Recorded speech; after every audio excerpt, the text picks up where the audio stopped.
तो hello everyone, कैसे हैं आप सब। होप आप सभी अच्छे होंगे। सो आपको सबसे पहले मैं आपको दिखा देता हूं कि जो मैंने आपको कहा था कि जो बच्चे एक तरह से डिमांड कर रहे थे सर जीएसटी की प्रैक्टिकल आपको वीडियोस भी लेके आए हैं, प्लस कुछ प्रोफेशनल्स भी थे जो टैक्स कंसल्टेंट हैं, उनके लिए भी, जो भी बिगनर्स हैं जीएसटी के लिए, उनके लिए मैं वीडियो लेके आ रहा हूँ। मैं अभी फ़िलहाल जीएसटी के कॉमन पोर्टल पे हूँ। आपको पता ही होगा कि जो कि gst.gov.in हमारा सर्विस गवर्नमेंट का पोर्टल है। उसमें मैं आपको यहाँ पे सिखाऊंगा कि GSTR 1 के अंदर कैसे फाइल करते हैं और किस बेसिस पे उसको फाइल किया जाता है। देखिए, मेरे क्लाइंट का नाम है सचिन कुमार .dbd। तो यहाँ पे हम अपने यूज़र नेम लिख लेंगे, जो भी एक तरह से क्लाइंट का यूज़र आईडी और पासवर्ड होता है। तो मैं अपना पासवर्ड डाल देता हूँ उस क्लाइंट का, चेक कर सकते हैं आप, देख सकते हैं सामने जो भी इस यूज़र आईडी का पासवर्ड होगा। तो मैं आपको यहाँ पे दिखा रहा हूँ, ठीक है। तो प्रैक्टिकली कैसे काम करते हैं उसको मैं आपको दिखा रहा हूँ। यहाँ पे हम इसको लॉगिन करेंगे। तो लॉगिन करने पे आपको एक स्क्रीन आएगी, यहाँ पे डैशबोर्ड ओपन हो जाएगा। तो यहाँ पे डैशबोर्ड में आपको दिखेगा return dashboard, new returns, trial, create challan, वही view notice and orders, annual returns. तो यहाँ पे आप देख सकेंगे। तो यहाँ पे हम रिटर्न डैशबोर्ड पर क्लिक करेंगे। रिटर्न डैशबोर्ड पर क्लिक करेंगे।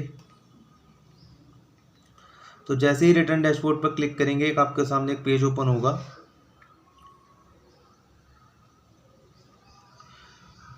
थोड़ा सा ये वेबसाइट थोड़ा सा हल्का चलता है, तो उसके अकॉर्डिंगली देखिए यहाँ पे फाइनेंशियल ईयर आया है। तो फाइनेंशियल ईयर के लिए आपको 1920 और 2021, अभी फिलहाल जो फाइनेंशियल ईयर चल रहा है वो 2021 चल रहा है, और फाइनेंशियल ईयर 1920 हमारा प्रीवियस ईयर था। तो यहाँ पे जो आपकी अगर देख सकते हैं कि पिछले साल में जो प्रीवियस फाइनेंशियल ईयर था 1920, उसमें आपका रिटर्न्स जो गया होगा वो आप 1920 को अगर सिलेक्ट करेंगे तो आप उसका स्टेटस देखना चाहेंगे। जैसे सपोज करो मेरे क्लाइंट्स का मार्च का रिटर्न है, तो मैं मार्च का रिटर्न देखना चाहता हूँ। वैसे तो आप कोई सा भी पीरियड, यहाँ जनवरी फरवरी मार्च का रिटर्न है वो आप सेलेक्ट कर सकते हैं। तो मार्च का रिटर्न अगर मैं देखता हूँ तो मार्च में मैं सर्च कर क्लिक करूँगा। तो अब स्टूडेंट्स आप ये देखेंगे आपको ये दिखने का लगेगा। यहाँ पे आपको कुछ कॉलम्स दिखाई देंगे। यहाँ पे details of outward supply of goods और सर्विसेज GSTR 1 स्टेटस दिखा रहा है। यहाँ पे फाइल, क्या स्टेटस दिखा रहा है? फाइल। इसका मतलब हमारी रिटर्न से फाइल हो चुकी है, जो कि मैंने इस क्लाइंट्स की है, राइट स्टूडेंट।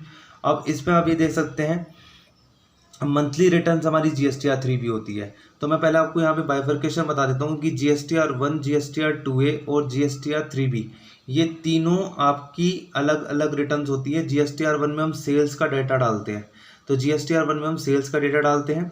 और यहाँ पे GSTR 2 जो है ए है, इसमें हम अपनी ये जो हमारी वजह से इसको हमें फाइल करनी नहीं होती, ये ऑटो रिकॉन्साइल हो जाती है। ऑटो रिकॉन्साइल का मतलब होता है कि जैसे आप ये देखेंगे, मैं आपको उस पर पहले क्लिक करके दिखा दूंगा, लेकिन मैं पहले आपको बताना चाहता हूँ तीनों केस में मंथली रिटर्न आपकी GSTR 3 भी होती है, आपको मंथली फाइल करनी होती है इसको। तो यहाँ पे भी स्टेटस आपको फाइल दिख रहा होगा, तो स्टेटस फाइल है यहाँ पे, राइट।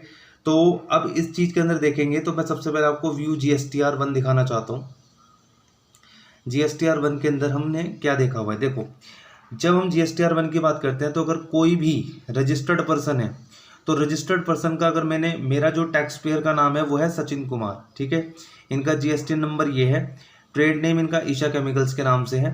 तो इनमें यहाँ जो आप नीचे देखेंगे, यहाँ पे आपको दिखेगा कि 4A, 4B, 4C, यानी कि आपको अलग अलग इनवॉइस टाइप दिखेंगे। 5 का दिखेगा, 9B का दिखेगा, credit note, debit note, export invoices, amendment B2B invoices.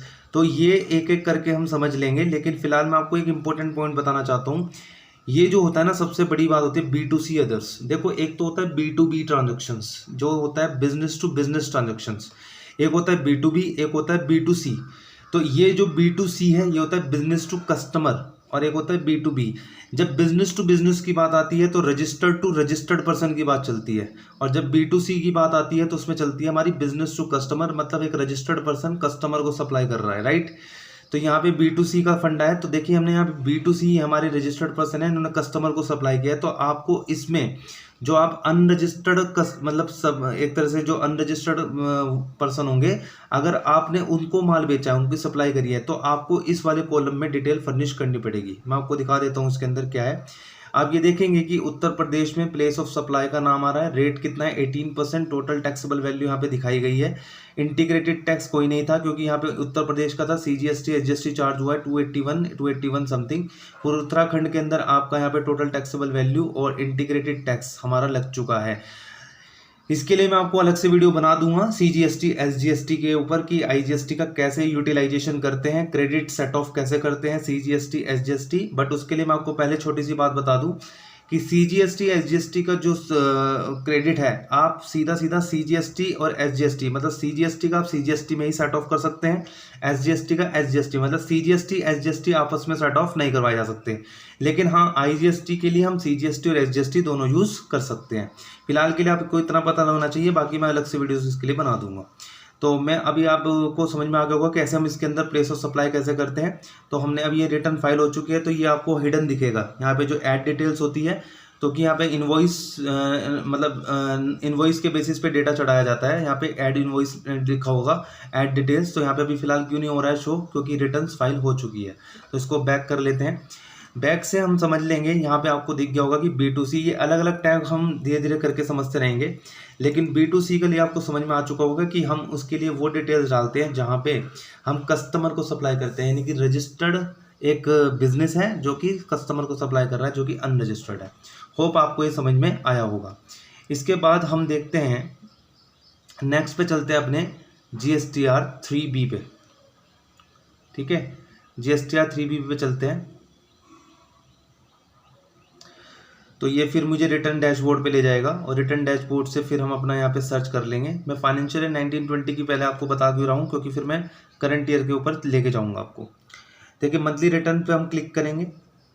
Monthly return जो GSTR 3B है उसके ऊपर हम क्लिक करेंगे तो आपको एक यहाँ पे दिखाई देगा। यहाँ पे एक सबसे पहले तो पॉपअप स्क्रीन आपको दिखाई देगी और पॉपअप स्क्रीन के अंदर आपको यहाँ पे दिखेगा एक इन्फॉर्मेशन देते हैं कि GSTR 3B से रिलेटेड क्या क्या इन्फॉर्मेशन आपको करना है। उसको आप प्रॉपरली रीड करेंगे और उसके ऊपर आप ओके कर देंगे। ओके करने के बाद आपको यहाँ पे जो भी आप कॉलम को सिलेक्ट करेंगे, जो भी उस कॉलम में आप सिलेक्ट करेंगे उस ओके पे मतलब एक स्क्रीन दिखाई देगी, वहाँ पे ओके करेंगे। जो भी आप टैब पे क्लिक करेंगे वो टैब यहाँ पे ओपन हो जाएंगी। इसमें आपका एलिजिबल ITC और पेमेंट ऑफ टैक्स की डिटेल्स, क्योंकि GSTR 3B में याद रखना GSTR 1 में डिटेल सेल का जाता है, GSTR 3B के अंदर आपकी जो जाती है वो आ जाती है आपका एलिजिबल ITC, जो आपने परचेज किया होगा उस पर आपने कितना टैक्स पे किया है वो आप क्लेम करेंगे। और पेमेंट ऑफ टैक्सेस के अंदर जितना आपने आउटवर्ड सप्लाई, जो मेरी GSTR 1 में मेरा जितना टैक्स बनता था, मेरा यहाँ पे टैक्स बनेगा पेमेंट वो। बट क्या होता है कि मैं अपना payment of tax eligible ITC set of करवा सकता हूँ। उसके लिए आप देखेंगे पहले एलिजिबल ITC। एलिजिबल ITC के लिए देखेंगे आप यहाँ पे, तो यहाँ पे आपको एक कॉलम ओपन हो जाएगा। तो यहाँ पे देखेंगे import of goods, import of service. ये तो सर हमें पता है कि हमारा जो इंपोर्ट ऑफ गुड्स होता है या इंपोर्ट ऑफ सर्विस, ये इंटर स्टेट ट्रेड ट्रांजैक्शन माना जाता है। तो जब ये इंटर स्टेट ट्रेड ट्रांजैक्शन माना जाएगा तो इसको IGST में कवर करेंगे हम, IGST, राइट है। तो याद रखना इसमें IGST ही टैब होगा क्योंकि इनको इंटर स्टेट ट्रेड माना जाता है। Inward supply liable to reverse charge, जो सेक्शन 9 है हमारा GST का, सेक्शन 9 सब सेक्शन 3, उसमें रिवर्स चार्ज के ऊपर कुछ सर्विसेज होती हैं या कुछ गुड्स जो कि नोटिफाइड है हमारे उसके अंदर, उसके ऊपर भी मैं आपको वीडियो बनाऊंगा। उसके अंदर लिखा होता है inward supply liable to reverse charge, यानी कि अगर आपने कोई भी गुड्स या सर्विस या कोई ऐसा ले लिया है जो लायबल है टू रिवर्स चार्ज के लिए, यानी कि जिसमें आपको रिसिपिएंट है लायबल। रिवर्स चार्ज होता क्या है इसके लिए भी आप समझ लो। रिवर्स चार्ज का मतलब होता है एक ऐसा चार्ज जहाँ पे, बता दूं मैं आपको, जहाँ पे नॉर्मली सप्लायर ही लायबल होता है टैक्स को पे करने में, लेकिन रिवर्स चार्ज के केस में देखो जहाँ पे सप्लायर लायबल होता है टैक्स को पे करने में उसको बोलते हैं हम फॉरवर्ड चार्ज, और जहाँ पे रिसिपिएंट जिसको गुड्स या सर्विस मिल रही है उसे बोलते हैं हम रिवर्स चार्ज, जहाँ पे रिसिपिएंट लायबल टू पे।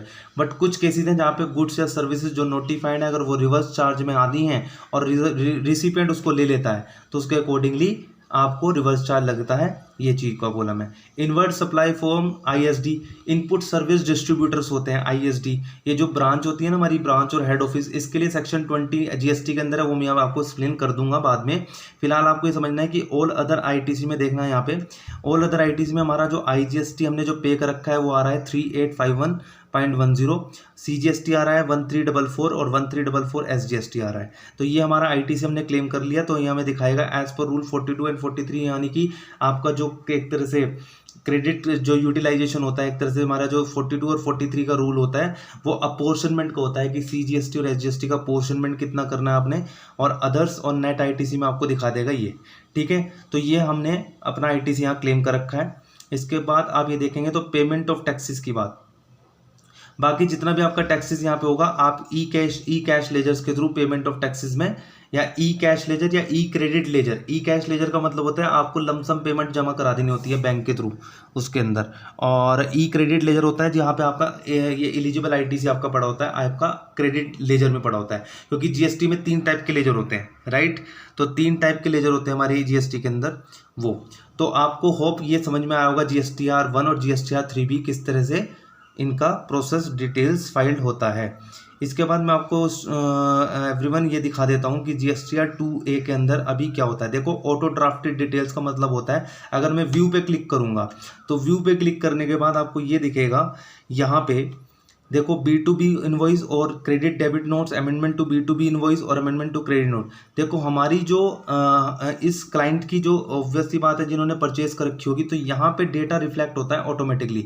तो B2B इनवॉइस पे जाऊँगा तो यहाँ पे मुझे डेटा दिखाएगा, यहाँ पे दिखाएगा सप्लायर का डिटेल्स, यानी कि उनका GSTN नंबर और किन किन से इन्होंने सप्लाई परचेज कर रखी है, और country counter party submit status, मतलब इन काउंटर पार्टी ने अपनी GSTR1 को फाइल कर दिया है, मतलब इन्होंने अपनी GSTR1 को फाइल करा होगा तो हमारे GSTR2A में दिखेगा। तो यानी कि जो सप्लायर अपनी GSTR1 फाइल करता है हमारे GSTR2A में वो रिफ्लेक्ट हो जाती है, और इसके बेसिस पे आप ITC क्लेम कर सकते हैं। लेकिन अभी